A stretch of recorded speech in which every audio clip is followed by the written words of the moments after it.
Sino dito yung bakante tuwing gabi from 6 p.m. up to 11 p.m. at sawa ka na sa 9 to 5 working hour shift mo. Pero dahil nag-scroll-scroll ka ngayon, accidentally, nakita mo yung video na to. Hi, I'm Brian, former OFW from Dubai. At alam mo ba, isa lang din ako sa mga nag-struggle sa finances ko. Palaging kulang yung sinasahod, walang masyadong ipon, parang coke, madalas zero, madalas sakto.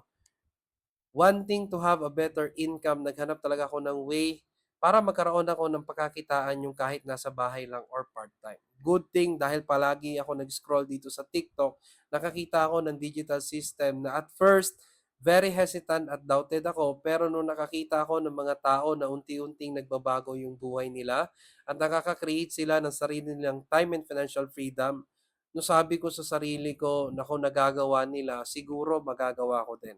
So I tried and sinubukan ko at hindi ko na lang namalayan, dito na po ako nakapag for good sa Pilipinas.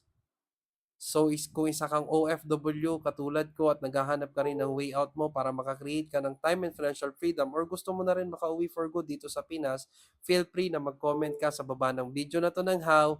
See you po and God bless!